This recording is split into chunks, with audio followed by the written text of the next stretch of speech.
ನಮ್ಮ ದೇವರು ಏನು ಒಂದು ಜೀವನ ಕೊಟ್ಟಾನ ಇದನ್ನು ಸಂತೋಷ ಪಡುವುದಷ್ಟೆ. ಅದಕ್ಕೆ ಜೀವನ ಅಂದರೆ ಇಷ್ಟೇ ಕಲಿಯೋದು. ಒಂದು ಜ್ಞಾನ ಇರಬೇಕು, ಜ್ಞಾನ ಬೇಕಂದ್ರೆ ಒಂದಿಷ್ಟು ಗುರುಗಳ ಮಾತು ಕೇಳೋದು. ಐಶ್ವರ್ಯ ಬೇಕು ಅಂದರೆ ಭಾವ ದೊಡ್ಡದು ಮಾಡೋದು, ಇದೆಲ್ಲವೂ ಐಶ್ವರ್ಯವೇ ದೇವನದು. ಒಂದಿಷ್ಟು ಮುಕ್ತಾವಸ್ಥೆ ಬೇಕಾಗಿತ್ತು ಅಂದರೆ, ಜೀವನ ಮುಕ್ತನಾಗಿ ಬದುಕಬೇಕಾಗಿತ್ತಂದ್ರೆ, ಚಿಂತೆ ಇಲ್ಲದಂಗೆ ಬದುಕಬೇಕಾಗಿತ್ತಂದ್ರೆ, ದೇವರು ಏನು ಕೊಟ್ಟಾನ ಅದರಾಗ ಸಂತೋಷವಾಗಿ ಬದುಕುವುದು ಮನುಷ್ಯ ಅಷ್ಟೆ. ಜೀವನದ ಮೇಲೆ ಸ್ವಲ್ಪ ಸಣ್ಣ ಹೆಚ್ಚ ಕಡಿಮೆ ಆಗ್ತಿರ್ತಾವೆ, ಬರೇ ಕೊರತೆಗಳ ನೋಡಬಾರ್ದು. ಬರದಿಹುದ ರೆಣಿಕೆಯಲ್ಲಿ ಬಂದಿಹುದ ಮರೆಯದಿರು, ಗುರುತಿಸು ಒಳಿತಿರುವುದನ್ನು ಕೇಡುಗಳ ನಡುವೆ. ಬರೀ ಇಲ್ಲದಕ್ಕೆ ಭಾಳ ತಲೆ ಕೆಡಿಸ್ಕೋಬಾರ್ದು. ಈಗ ಪಾಲಕರು ಇರ್ತಾರೆ, ಏನು ರೀ ನನ್ನ ಮಗ ಡಾಕ್ಟರ್ ಮಾಡ್ಬೇಕಂದೆ ಓದಲಿಲ್ಲ, ಇಂಜಿನಿಯರ್ ಮಾಡ್ಬೇಕಂದೆ ಓದಲಿಲ್ಲ, ಲಾಯರ್ ಮಾಡ್ಬೇಕಂತೆ ಓದಲಿಲ್ಲ, ಬರೀ ಹಳ್ಳ್ಯಾಗ ಕುಂತು ನೋಡ್ರಿ ಒಕ್ಕಲ್ತನ ಮಾಡ್ಕೊಂತಂತ ಮಕ್ಕಳಿಗೆ ಹಿಂಗೆ ಬೈಬಾರ್ದು.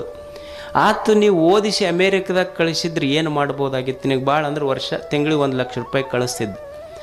ನಾವು ಹೆಂಗೆ ಜೀವನ ಕಟ್ಟೋದು ಅಂದ್ರೆ, ನನ್ನ ಮಗ ಓದಿ ಇಂಜಿನಿಯರ್ ಡಾಕ್ಟರ್ ಲಾಯರ್ ಆಗಿ ಅಮೇರಿಕಕ್ಕೆ ಹೋಗಲಿ ಅಂತ ಅಮೇರಿಕದಕ್ಕೆ ಕಳಿಸಿದ ತಂದೆ ಶ್ರೀಮಂತ ಅಂತ ಅಲ್ಲ. ರಾತ್ರಿ 9 ಆದ ಮೇಲೆ ಯಾವ ಮಗ ಬಂದು ನನ್ನ ಮಗ ಯಾವ ತಂದೆ ಜೊತೆಗೆ ರಾತ್ರಿ ಊಟ ತನ್ನ ಮಗ ಕುಂತು ಮಾಡ್ತಾನಲ್ಲ, ಆ ತಂದೆ ನಿಜವಾಗ್ಲೂ ಶ್ರೀಮಂತನೇ ಅವ. ನನ್ನ ಮಗ ರಾತ್ರಿ ಊಟ ನನ್ನ ಜೊತೆಗೆ ಉಣ್ತಾನಲ್ಲ, ಉಣ್ಣುವಾಗ್ಯಪ್ಪ ಆರಾಮದಿಲ್ಲ ಅಂತ ಕೇಳ್ತಾನಲ್ಲ, ಇದಕ್ಕಿಂತ ದೊಡ್ಡದು ಏನು ಬೇಕು ಹೇಳಿ? ಏನೈತಿ ಅದನ್ನು ಒಪ್ಕೋ, ಇದ್ದಿದ್ದನ್ನು ಗೌರವಿಸು ಮೊದಲು. ಈಗ ನಮಗೊಂದು ಸಣ್ಣ ಬಿಳೆ ಕೂದಲು ಬರ್ತೈತಿ, ಒಂದು ಬಿಳೆ ಕೂದಲು ಬಂದ್ರೆ ಸಾಕು, ಹಂಗೆ ಆ ಕಡೆ ಈ ಕಡೆ ಕನ್ನಡಿಯಾಗ ನೋಡ್ತಿರ್ತೀವಿ ನಾವು. ಏನು ಅದನ್ನು ತೆಗೆದಿದ್ದು ಒಂದೇ ಬಂದೈತೆ, ಅದು ಇನ್ನೂ ಭಾಳ ಬಂದಿಲ್ಲ. ಒಂದೇ ಬಿಳೆ ಇಷ್ಟು ತಲೆ ತುಂಬ ದೇವ್ರ ಕರೆ ಕೂದಲ ಕೊಟ್ಟರು ನಮ್ಮ ಲಕ್ಷ್ಯ ಅದ್ರ ಕಡೆ ಇಲ್ಲ, ಒಂದು ಬಿಳೆ ಕೂದಲ ಕಡೆ ಹೋಗ್ತಿರ್ತೈತಿ. ಅಲ್ಲಿ ಬಿಳೆ ಕೂದಲು ಬರಬಾರ್ದ ಹೆಂಗೆ? ಜೀವನದ ಮೇಲೆ ಮತ್ತು ವಯಸ್ಸಾದ ಮೇಲೆ ಬರೋದಲ್ಲ. ಈಗ ನೀವು ಊಟ ಮಾಡ್ತೀರಿ, ಊಟ ಮಾಡುವಾಗ ಮೊದಲು ರೊಟ್ಟಿ ಉಣ್ತೀರಿ, ಆಮೇಲೆ ಹೋಳಿಗೆ ಉಣ್ತೀರಿ, ಹುಗ್ಗಿ ಉಣ್ತೀರಿ, ಕೊನೆಗೆ ಏನು ಉಣ್ತೀರಿ? ಅನ್ನ ಉಣ್ತೀರಿ. ಅನ್ನ ಹೆಂಗಿರ್ತೈತೆ? ಅದು ಬೆಳ್ಳಗಿರ್ತೈತಿ. ಅಂದ್ರೆ ನೀವು ಹೋದಾಗ ಅನ್ನ ಉಣ್ಣಾಕತ್ರು ಅಂದ್ರೆ ಊಟ ಮುಗ್ಯಾಕೆ ಬಂದೈತೆ ಅಂತ ತಿಳ್ಕೊಬೇಕು. ಮತ್ತು ತಲೆಯಾಗ ಬಿಳೆ ಕೂದಲು ಬಂದು ಅಂದ್ರೆ ಜೀವನ ಮುಗ್ಯಾಕೆ ಬಂದೈತೆ ಅಂತ ತಿಳ್ಕೊಬೇಕು ಅಷ್ಟೇ. ಇದು ಜೀವನ, ಇದು ಅಷ್ಟೇ, ಇದು ಜೀವನ. ಇದು ಅದಕ್ಕೆ ಏನು ಇಲ್ಲದಕ್ಕೆ ನೀವು ಹಳ್ಳ್ಯಾಗ ಅನ್ನೋದಿಲ್ಲ, ಇಲ್ಲದ ಕೇಳಿ ಗಲ್ಲ ಬಡಿಸ್ಕೊಂಡ್ರೆ ಅನ್ನೋದಿಲ್ಲ. ಇಲ್ಲದ್ರ ಕಡೆ ತಲೆ ಕೆಡಿಸ್ಕೋಬೇಡ. ಏನು ದೇವರು ಕೊಟ್ಟಾನ ಅದನ್ನು ಆನಂದದಿಂದ ಅನುಭವಿಸು. ಇದು ಜೀವನ್ಮುಕ್ತ ಅವಸ್ಥೆ. ಇದು ಅದಕ್ಕೆ ಮನುಷ್ಯ ಈ ಪ್ರಪಂಚದೊಳಗೆ ಇರಬೇಕು, ಪರಮಾರ್ಥವನ್ನು ಬಿಟ್ಟಿರಬಾರ್ದು.